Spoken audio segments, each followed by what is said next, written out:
नमस्कार दोस्तों, एक और नई वीडियो में स्वागत करता हूं। दोस्तों हम लोग इसमें एसएससी जीडी, बिहार एसएससी और यूपी पुलिस कांस्टेबल में आने वाले जीके जीएस के महत्वपूर्ण प्रश्नों पे डिस्कस करेंगे। आपको एग्जाम में इसी तरह के प्रश्न देखने को मिलेंगे। तो चलिए शुरू करते हैं। एक छोटी सी रिक्वेस्ट है, चैनल पर पहली बार आए हैं तो ज़रूर सब्सक्राइब कीजिए और इस प्रश्नों से संबंधित मैं आपको इंपॉर्टेंट फैक्ट्स भी बताऊँगा, तो अंत तक वीडियो ज़रूर देखिएगा। बढ़ते हैं प्रश्न की ओर। पहला प्रश्न है, इंद्रधनुष के मध्य में कौन सा रंग होता है? इंद्रधनुष के मध्य में हरा रंग होता है। इंद्रधनुष के मध्य में हरा रंग होता है, तो हरा रंग सही है। और इंद्रधनुष में कुल कितने रंग होते हैं? तो 7 रंग होते हैं। अगला प्रश्न है, पुष्कर मेला कहाँ लगता है? पुष्कर मेला कहाँ लगता है? तो पुष्कर मेला कहाँ लगता है दोस्तों? राजस्थान में लगता है। और राजस्थान की राजधानी कहाँ है? जयपुर है। अगला प्रश्न है, संसार का सबसे बड़ा द्वीप समूह है। संसार का सबसे बड़ा द्वीप समूह है, तो वो है इंडोनेशिया। इंडोनेशिया देश जो है दोस्तों, वहाँ पे सबसे ज़्यादा द्वीप पाए जाते हैं, इसलिए इन्हें संसार का सबसे बड़ा द्वीप समूह कहा जाता है। और इंडोनेशिया देश की राजधानी कहाँ है? तो वो जकार्ता है। इंडोनेशिया की राजधानी जकार्ता है। अगला प्रश्न है, स्वर्ण मंदिर किस धर्म से संबंधित है? स्वर्ण मंदिर किस धर्म से संबंधित है? सही जवाब होगा सिख धर्म। स्वर्ण मंदिर का संबंध सिख धर्म से है। और स्वर्ण मंदिर कहाँ है? स्वर्ण मंदिर है अमृतसर, पंजाब में। स्वर्ण मंदिर अमृतसर, पंजाब में है। अगला प्रश्न है, दक्षिण की गंगा किसे कहते हैं? दक्षिण की गंगा किस नदी को कहते हैं? सही जवाब होगा गोदावरी नदी को। दक्षिण की गंगा गोदावरी नदी को कहते हैं। और गोदावरी नदी का जो उद्गम स्थल है वो महाराष्ट्र के नासिक जिले है। और इसका जो संगम होता है वो बंगाल के खाड़ी में जाकर के मिल जाती है। अगला प्रश्न है, राष्ट्रीय फिल्म पुरस्कार किसके द्वारा दिया जाता है? राष्ट्रीय फिल्म पुरस्कार सूचना एवं प्रसारण मंत्रालय के द्वारा दिया जाता है। तो सूचना एवं प्रसारण मंत्रालय सही जवाब है। अगला प्रश्न है, भारत सेवक समाज की स्थापना किसने किया था? भारत सेवक समाज की स्थापना किसने किया था? सही जवाब होगा दोस्तों गोपाल कृष्ण गोखले। गोपाल कृष्ण गोखले ने भारत सेवक समाज की स्थापना कब किया था? तो 1905 में किया था। 1905 में, ध्यान रखना है। सेवक समाज, भारत सेवक समाज की स्थापना गोपाल कृष्ण गोखले ने 1905 में किया था। अगला प्रश्न है, आधुनिक हिंदी का जनक किसे कहा जाता है? आधुनिक हिंदी का जनक किसे कहा जाता है? तो वो हरिश्चंद्र को कहा जाता है। भारतेंदु हरिश्चंद्र को आधुनिक जनक का कहा जाता है। और भारतेंदु हरिश्चंद्र के जो इनके द्वारा जो लिखित पुस्तक है वो है अंधेर नगरी और भारत दुर्दशा। इनकी चर्चित पुस्तक है भारतेंदु हरिश्चंद्र को। साथ में आपको ये भी ध्यान रखना है, अंधेर नगरी और भारत दुर्दशा। अगला प्रश्न है, मधुशाला पुस्तक के लेखक कौन हैं? मधुशाला पुस्तक के लेखक हैं हरिवंश राय बच्चन।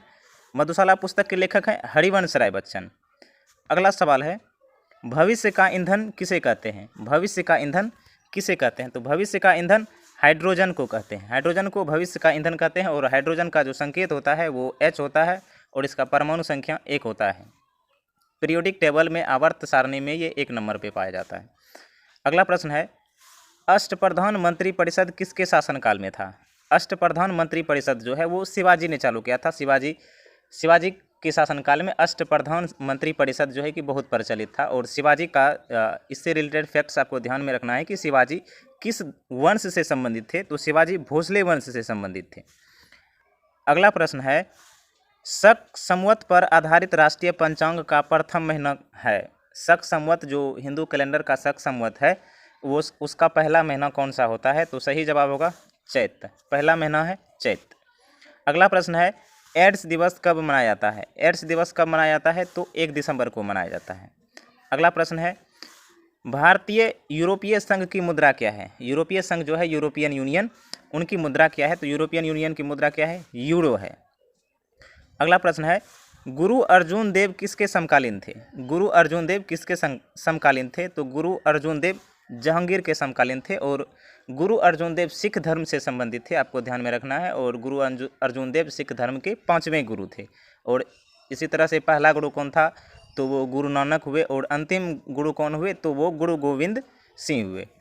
अगला प्रश्न है, पीतल बनाने में तांबे में क्या मिलाया जाता है? पीतल बनाने के लिए तांबे में क्या मिलाया जाता है? तो वो क्या मिलाया जाता है? पीतल में जस्ता मिलाया जाता है। तांबा प्लस जस्ता। आपको यह इस तरह से यदि ध्यान में नहीं रहता है तो आप याद रख सकते हैं, तांबा प्लस जस्ता को मिला करके पीतल बनाया जाता है। इन दोनों को जब एक साथ जोड़ा जाता है, एलॉय बनाया जाता है, मिश्रण जब बनाया जाता है इनका, तब पीतल बनता है। अगला प्रश्न है, अमीर खुसरो किस सुल्तान का दरबारी कवि था? अमीर खुसरो किस सुल्तान का दरबारी कवि था? तो इसका सही जवाब होगा अलाउद्दीन खिलजी। अमीर खुसरो जो है वो अलाउद्दीन खिलजी के दरबारी कवि थे। अगला प्रश्न है, संयुक्त राष्ट्र संघ यानी यूएनओ का कार्यकारी भाषा क्या है? संयुक्त राष्ट्र संघ, यूनाइटेड नेशंस ऑर्गेनाइजेशंस। तो इसका अंग्रेजी कार्यकारी जो भाषा है वो है अंग्रेजी और फ्रेंच। अंग्रेजी और फ्रेंच यूएनओ का भाषा है। अगला प्रश्न है, लोकटक झील किस राज्य में है? लोकटक झील किस राज्य में है? तो वो है मणिपुर राज्य में। और मणिपुर की राजधानी कहाँ है? वो इम्फाल है। अगला प्रश्न है, ट्रांस साइबेरियन रेलवे किस देश में है? ट्रांस साइबेरियन रेलवे किस देश में है? सही जवाब होगा रूस में। और रूस की राजधानी कहाँ है? मॉस्को है। और वहाँ के वर्तमान में राष्ट्रपति कौन है? व्लादिमीर पुतिन है। अगला प्रश्न है, प्रकाश का क्वांटम सिद्धांत किसके द्वारा प्रदान किया गया था? प्रकाश का क्वांटम सिद्धांत जो है वो प्लैंक के द्वारा प्रदान किया गया था, ध्यान में रखना है। अगला प्रश्न है, ज्ञानपीठ पुरस्कार प्राप्त करने वाली प्रथम महिला साहित्यकार थी। तो वो कौन थी? आशापूर्णा देवी। ज्ञानपीठ पुरस्कार प्राप्त करने वाली प्रथम महिला आशापूर्णा देवी थी। अगला प्रश्न है, संविधान का संरक्षक किसे कहा जाता है? तो संविधान का संरक्षक उच्चतम न्यायालय को कहा जाता है। और उच्चतम न्यायालय का जो हमारे भारतीय संविधान में उच्चतम न्यायालय कौन से अनुच्छेद में है? तो इसका सही जवाब होगा दोस्तों, इससे रिलेटेड जो फैक्ट्स है वो उच्चतम न्यायालय का संबंध है 124 अनुच्छेद 124 आर्टिकल 124 में उच्चतम न्यायालय यानी सुप्रीम कोर्ट का उल्लेख है। अगला प्रश्न है, संविधान की 11वीं अनुसूची का संबंधित है। संविधान की जो 11वीं अनुसूची है वह किनसे संबंधित है?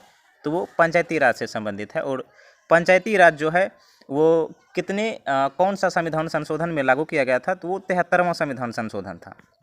आपको ये फैक्ट्स याद रखना।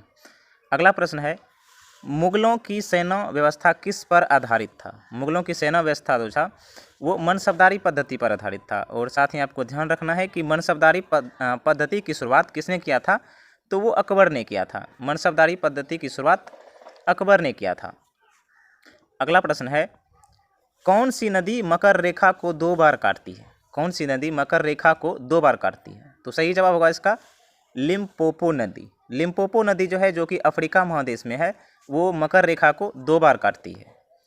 अगला प्रश्न है, श्रीहरिकोटा द्वीप पर स्थित झील का नाम क्या है? श्रीहरिकोटा द्वीप पर जो झील है उसका नाम क्या है? तो उस झील का नाम है पुलिकट झील। और पुलिकट झील जो है दोस्तों वो कहाँ किस राज्य में है? भारत के किस राज्य में है? तो वो किसी एक स्पेसिफिक राज्य में नहीं है, वो आंध्र प्रदेश और तमिलनाडु की सीमा पर स्थित है। आपको ध्यान में रखना है, आंध्र प्रदेश और तमिलनाडु के बॉर्डर पर है पुलिकट झील। अगला प्रश्न है, ब्रिटिश हाउस ऑफ कॉमन्स का चुनाव लड़ने वाले प्रथम भारतीय कौन थे? तो इसका सही जवाब होगा Dadabhai Naoroji. British House of Commons के चुनाव लड़ने वाले प्रथम भारतीय थे वो दादा भाई नौरोजी थे।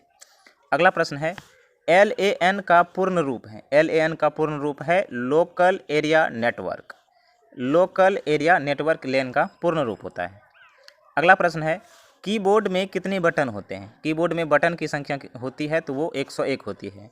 101 कीबोर्ड में 101 बटन होते हैं। अगला प्रश्न है, 1 बाइट में होते हैं। 1 बाइट में कितने बीट होते हैं? तो वो 8 बीट्स होता है। 1 बाइट में 8 बीट्स होते हैं। अगला प्रश्न है, विश्व का सबसे बड़ा कंप्यूटर नेटवर्क है। विश्व का सबसे बड़ा कंप्यूटर नेटवर्क है तो वो है इंटरनेट। इंटरनेट जो है विश्व का सबसे बड़ा कंप्यूटर नेटवर्क है। अगला प्रश्न है, भारत की सिलिकॉन वैली स्थित है। तो भारत की सिलिकॉन वैली, बेंगलुरु को भारत की सिलिकॉन वैली कहा जाता है। बेंगलुरु सही जवाब है। नेक्स्ट क्वेश्चन है, आबिद हुसैन समिति का संबंध किससे है?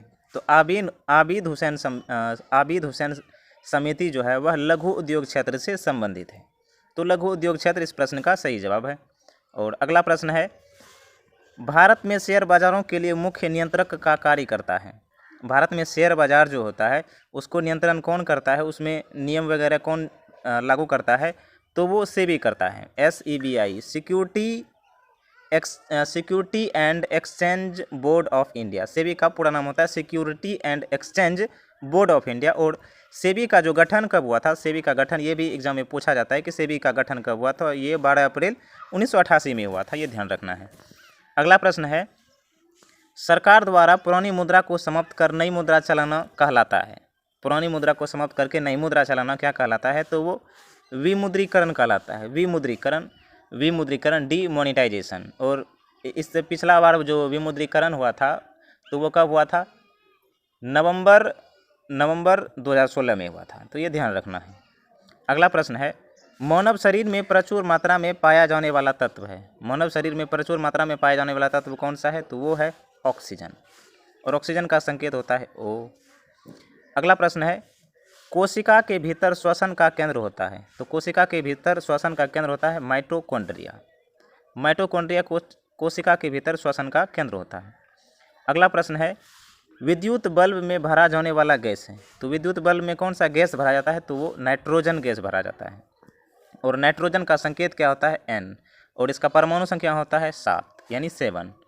अगला प्रश्न है, अंतरिक्ष यात्री को आकाश काला दिखाई देता है। अंतरिक्ष यात्री जब धरती से ऊपर की ओर जाते हैं तो उनको आकाश जो है कि काला दिखाई पड़ता है। किसके कारण दिखाई पड़ता है? सूर्य प्रकीर्णन के कारण, सूर्य प्रकीर्णन के कारण। अगला प्रश्न है, तंत्रिका तंत्र की रचनात्मक तथा क्रियात्मक इकाई होती है। तंत्रिका तंत्र की रचनात्मक और क्रियात्मक इकाई को क्या कहते हैं? तो न्यूरॉन कहते हैं। अगला प्रश्न है, प्राण एवं दैहिक स्वतंत्रता का संरक्षण वर्णित है। प्राण एवं दैहिक स्वतंत्रता का संरक्षण वर्णित है। तो इसका सही जवाब है अनुच्छेद 21 में। प्राण एवं दैहिक स्वतंत्रता का उल्लेख किसमें है? अनुच्छेद 21 में वर्णित है प्राण एवं दैहिक स्वतंत्रता, अनुच्छेद 21 में। और प्राण एवं दैहिक स्वतंत्रता जो है वो मौलिक अधिकार के अंतर्गत आते हैं, ये भी ध्यान रखना है। और मौलिक अधिकार अनुच्छेद 12 से 35 है, ये भाग 3 में है मौलिक अधिकार, फंडामेंटल राइट्स। अगला प्रश्न है, मौलिक अधिकारों का निलंबन कौन कर सकता है? मौलिक अधिकारों का निलंबन कौन कर सकता है? तो वो राष्ट्रपति कर सकते हैं, यानी प्रेसिडेंट कर सकते हैं। और मौलिक अधिकार भाग 3 में है, और इसका जो अनुच्छेद है वो 12 से 35 है, ये ध्यान रखना है। अगला प्रश्न है, 73वां संविधान संशोधन अधिनियम 1992 में हुआ था, और यह किससे संबंधित है? तो पंचायती राज से संबंधित है। तो 73वां संविधान संशोधन अधिनियम जो है यह पंचायती राज से संबंधित है। अगला प्रश्न है, संविधान में संशोधन की प्रक्रिया किस देश से प्रभावित है? संविधान में संशोधन की प्रक्रिया किस देश से प्रभावित है? तो यह दक्षिण अफ्रीका से संविधान में संशोधन की प्रक्रिया को लाया गया है। और संविधान संशोधन से संबंधित जो अनुच्छेद हैं यानी आर्टिकल हैं वो 368 है, ये भी ध्यान रखना है। अगला प्रश्न है, मूल कर्तव्य कहाँ से लिया गया है? मूल कर्तव्य कहाँ से लिया गया है? तो ये सोवियत संघ रूस से लिया गया है। जो वर्तमान में रूस है 1991 में 15 देशों में टूटने के बाद अब वर्तमान में रूस कहलाया है। इससे पहले वह 15 देशों का एक समूह था। इन्हीं 15 देशों के समूह को सोवियत संघ कहते थे। और जहाँ तक बात है मूल कर्तव्य की, मूल कर्तव्य जो है वह हमारे संविधान में भाग 4 के क में है, और इसका जो अनुच्छेद है वह है 51 का क। 51 का क है, मूल कर्तव्य से संबंधित है। अगला प्रश्न है, सरकार के व्यय को नियंत्रित करने की शक्ति है। सरकार के न्याय को सरकार के जो व्यय होता है, इनके खर्चे या फिर कह सकते हैं कि लेखा जोखा को कौन नियंत्रित करता है? तो वो करता है नियंत्रक एवं महालेखा परीक्षक। नियंत्रक एवं महालेखा परीक्षक सरकार के व्यय को नियंत्रित करता है। और इससे संबंधित जो अनुच्छेद है वो है अनुच्छेद 148। अनुच्छेद 148 कंट्रोलर एंड ऑडिटर जनरल से संबंधित है, ध्यान में रखना है साथ में। और अगला सवाल है, धुआंधार जलप्रपात जो कि मध्य प्रदेश राज्य में है किस नदी पर है? धुआंधार जलप्रपात, ये भी अक्सर एग्जाम में पूछा जाता है कि धुआंधार जलप्रपात किस नदी पर है। और साथ में इस तरह के भी प्रश्न पूछे जाते हैं कि किस नदी पर बना है। तो धुआंधार जलप्रपात नर्मदा नदी पर बना है, और यह मध्य प्रदेश राज्य में है। और मध्य प्रदेश की राजधानी कहाँ है? तो भोपाल है। अगला प्रश्न है, भारत का सर्वाधिक ऊंचा जलप्रपात है। भारत का सर्वाधिक ऊंचा जलप्रपात है तो वो है कुचिकल जलप्रपात। कुचिकल जलप्रपात जो है वह भारत का सबसे ऊंचा जलप्रपात है। यह कहाँ पे है? यह कर्नाटक राज्य में है, और इनकी ऊंचाई कितनी है? 455 मीटर है, ये ध्यान रखना। इनसे रिलेटेड जो फैक्ट्स है वो मैंने आपको बताया है। और अगला प्रश्न जो है वो है, अगला यानी लास्ट प्रश्न है, सलीम अली राष्ट्रीय उद्यान कहाँ है? तो सलीम अली राष्ट्रीय उद्यान श्रीनगर में। कहाँ पे है? श्रीनगर में है। तो ये थे हमारे इसमें 50 प्रश्नों पे हम लोग डिस्कस किए हैं। तो आई होप कि आपको ये सब प्रश्न समझ में आया होगा। मिलते हैं इसी तरह के अगले वीडियो में, तब तक के लिए जय हिंद, जय भारत, वंदे मातरम।